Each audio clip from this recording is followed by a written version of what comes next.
in Wall Street Values, we try to answer the question, what went wrong in the financial crisis? Specifically, what went wrong from an ethical point of view? Of course, after the financial crisis, everyone focused on the values and ethics of Wall Street and came to a very simple conclusion that everyone on Wall Street was greedy and evil. We wanted to dig a little bit deeper beyond that story and try to understand the role that ethics and values played in causing the financial crisis. What we really wanted to try to understand was what went wrong in the ethical values of Wall Street in the years leading up to the financial crisis, because for a very long period of time, for over 50 years, since the stock market crash of 1929, Wall Street prospered with a certain set of values in treating customers right and helping to disseminate information throughout the economy. But in more recent years, in the decades leading up to the financial crisis, those values that had sustained Wall Street and made it prosperous, but also made it very valuable to the rest of society, went out of kilter. So what happened during that period of time is that Wall Street's interests no longer coincided with the interests of society in general, and we wanted to understand, like, how did that happen? Why did that happen? Well, the big, there were of course a number of factors. The government deregulation, I think, is a well-known story and was a very big factor. It allowed so much of the markets in very exotic securities instruments to go undetected, and it allowed an enormous amount of risk to build up in the system without the government regulators really understanding what the potential consequences could be if that risk came to be, which of course we know that it did.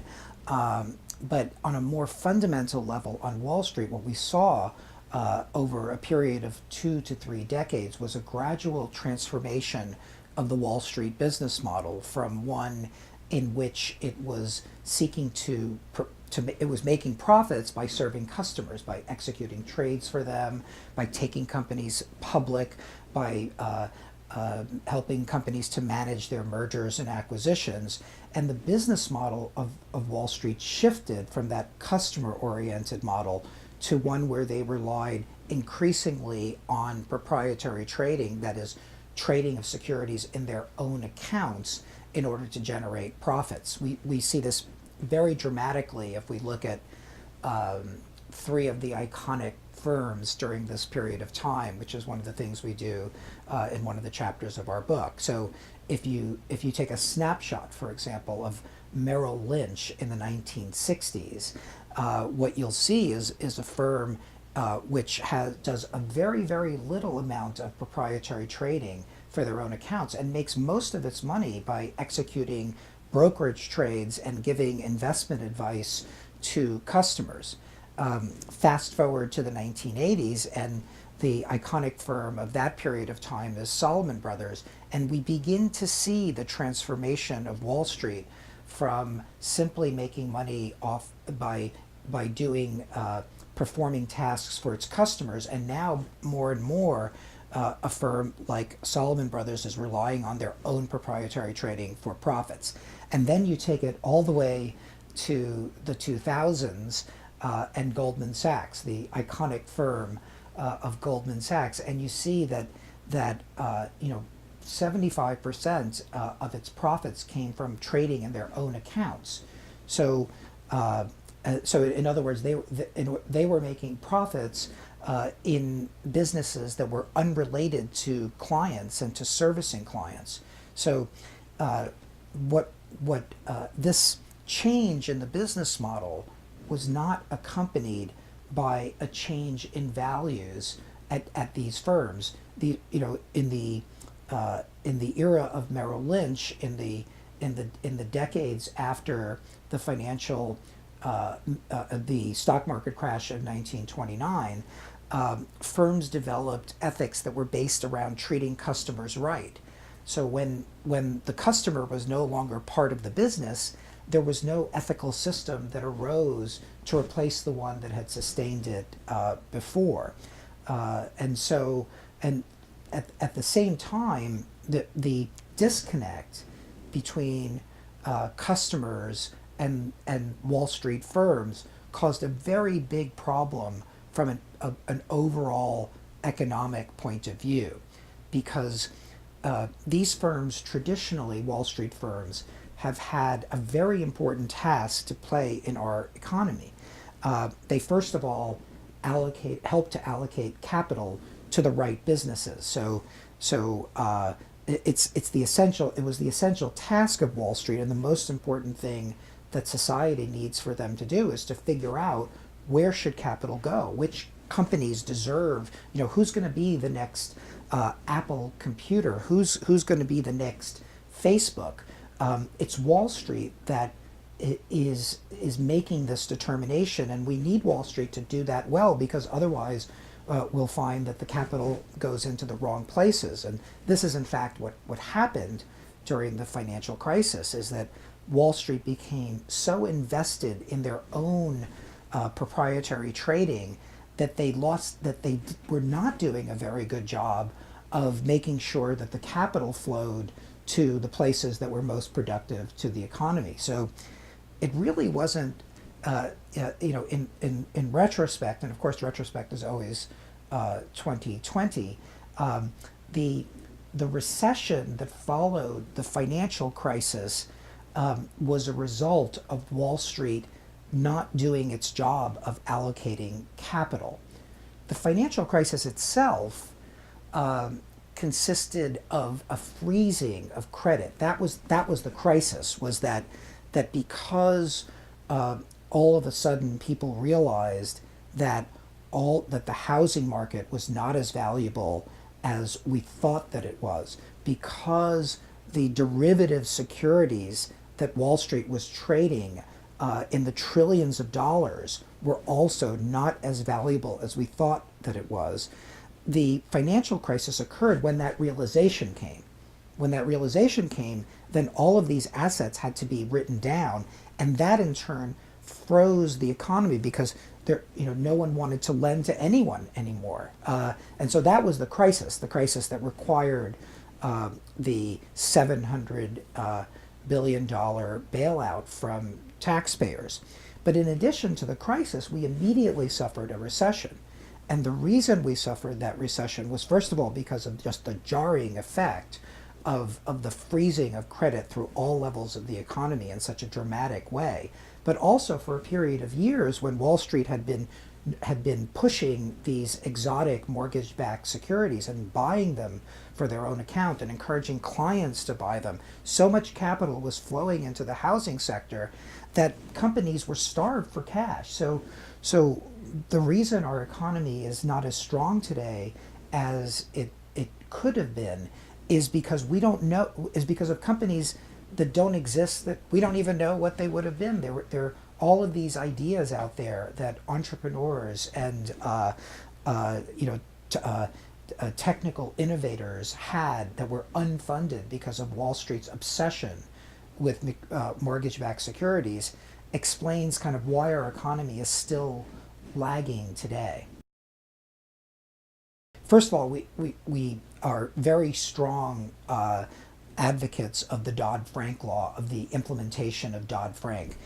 Dodd-Frank was the law that was enacted by Congress in the immediate aftermath of the financial crisis. And you can think of it as closing the barn door after it's closed, but after the animals have escaped. But the truth is, that law is very, very important to our future economic security, and it's going to dramatically change the way Wall Street does business. It among other things, it brings all of these unregulated derivative securities under greater scrutiny by the government, and so one thing that we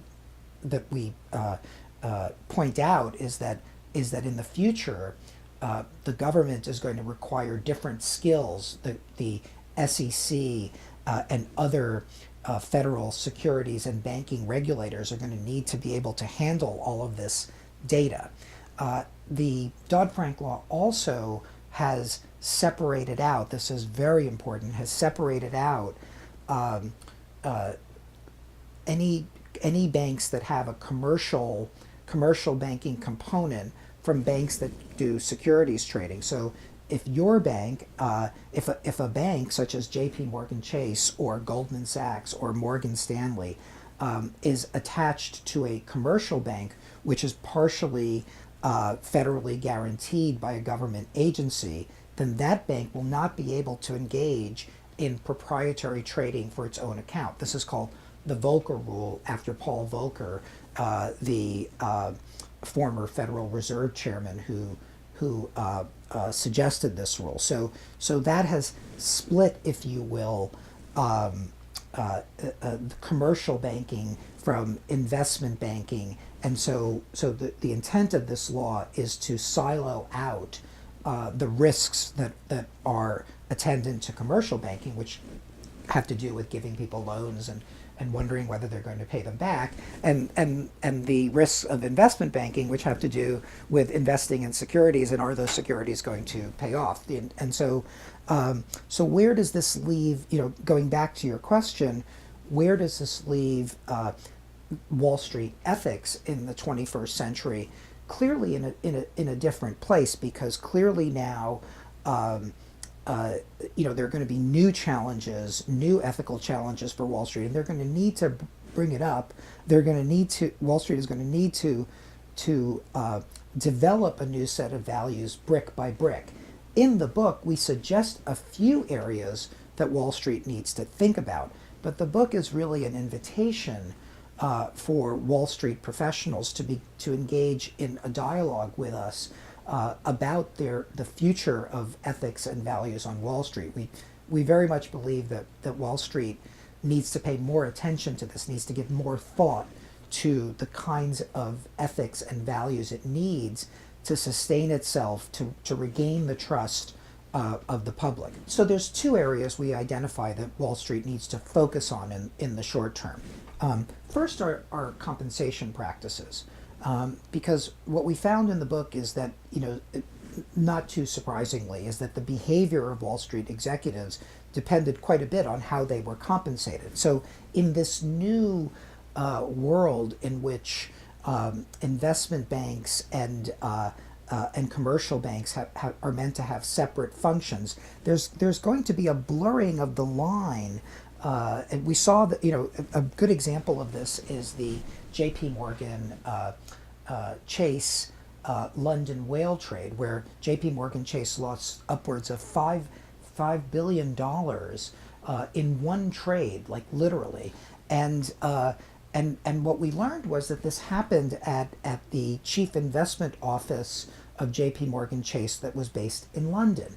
The purpose of this office was supposed to be to look at the activities of the bank across its global operations and engage in trades that offset various risks that might occur. So it was kind of like this office is meant to exercise a kind of a risk control function for the bank as a whole. But instead, what we saw is they were taking a position that tried to make profits for the firm instead of simply mitigating risk. And so, what we would propose is to look at functions like that and say, how are folks in offices like the Chief Investment Office being compensated? Are they being compensated for mitigating risk, or are they being compensated for taking risk and making profits? So compensation practices, I think, are going to be a very important part of structuring the values of Wall Street in the 21st century. A second area is conflicts of interest. And the thing about conflicts of interest is that they're inevitable in life, and they're certainly inevitable on Wall Street. And the point of conflicts of interest is not to pretend that they never occur, but to try to understand when they do occur, and to do things to mitigate the damages that the conflict of interest could result in. And so what we see on Wall Street is that in the future, I think one of the things that we worry about in the book is that different clients are going to be treated differently, that big clients will get access to information more readily and better information than smaller clients will have access to. again, there's firms need to understand that all of the transactions that they engage in create conflicts between clients, between themselves and clients, and and we stress the importance of being vigilant about these clients, about being vigilant about these conflicts, and instituting the proper procedures to mitigate the ill effects of these conflicts. Ultimately, the most important incentive that Wall Street has to tend to its values and ethics is that it drinks from the same water that we do. And in order for Wall Street to prosper, the rest of society needs to prosper as well. And I think for a long time, people on Wall Street understood this, and then they lost sight of it. And so I think, we really are speaking to a future generation of Wall Street leaders, with vision to understand that Wall Street needs to reinvent itself and to bring its values into greater alignment with the needs of society, because ultimately our prosperity and their prosperity are intertwined. We see this book as being useful to a number of audiences. I mean, first of all, we believe that if people are want to understand what happened during the financial crisis and get beyond simply calling Wall Street greedy and really take a more serious look at the questions of ethics that came up in the financial crisis, this book we hope will give people a really good understanding of that. Confucius said also that ethics is like the North Star. He said all the other stars revolve around it, move around it, and so we feel that by focusing on ethics, we can also focus. We feel that the focus on ethics will also help to focus on what kinds of regulatory changes need to come from government as well. So we hope that this book, although focusing on ethics, will also prove to be interesting for government regulators. We think we point to a very different way that the securities industry and that the investment banking industry needs to be regulated in the 21st century. And finally, we really hope that people on Wall Street will read this book, because our purpose in doing so was not in writing this book was not simply to point out Wall Street's shortcomings, but really also to open up a dialogue for talking about ethics and values on Wall Street. We feel a long overdue dialogue, and one of the conclusions that we had from writing this book is that Wall Street just doesn't spend as much time talking about ethics as other businesses, other industries do. I've written about businesses operating in China. I've written about the pharmaceutical industry. Every other industry that I've looked at actually spends a lot more time sorting through what their ethics are, what their social responsibility is. Wall Street tends to take a very simplistic view of their ethics. They tend to rely on concepts that they learned in Economics 101. And one of the things we do in the book is sort of try to point out, hey, even by that standard, even by using the Milton Friedman standard of free markets, you failed to meet even that minimal economic standard. So we try to make the case that Wall Street needs to think in different ways and think more about ethics and values. Ron spent many years on Wall Street, over 2 decades, working at Merrill Lynch and other firms, and he is a CPA. He's managed businesses for Merrill Lynch all over the world. He's a very seasoned financial industry executive, and he was a tremendous compliment for me, because I spend most of my time in academia, and so Ron had often we would, in discussing the book, I would propose an idea, and Ron would say, well, this is actually the way things work on Wall Street, and we had a lot of back and forth, I think, which was very healthy and really, I think, strengthened the book. He came to Rutgers as a PhD student, shortly after the financial crisis, he decided to switch careers. He was very smart investment, very smart timing, and he got his PhD, and he's now an assistant professor, tenure track at Montclair State, where he teaches in the accounting department.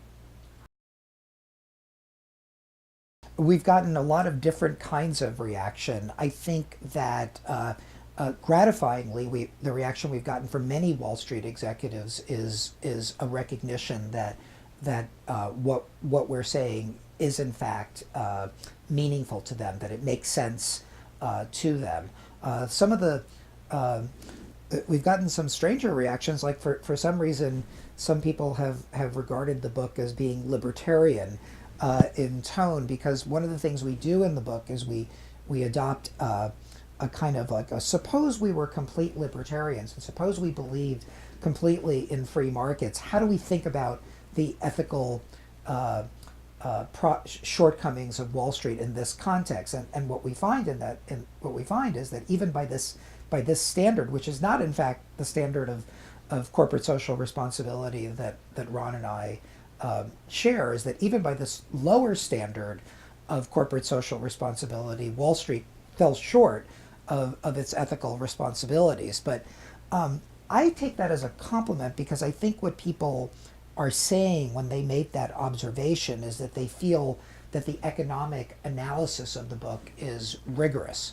One of the things I feel very strongly about in being an ethics professor and in my writing is that I never like I dive very deeply into a subject matter, and I'm trained in public policy, in economics, in law.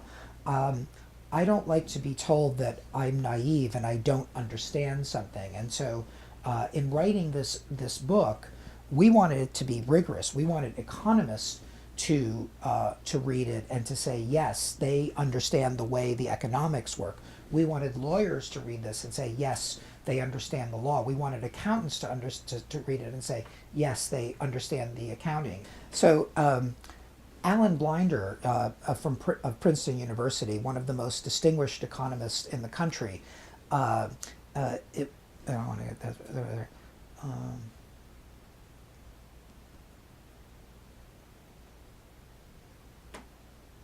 Okay, let me just say very simply. So it's very important to us that distinguished economists like Alan Blinder of Princeton and professors like Lynn Payne at Harvard Business School have been supportive of the book and its message.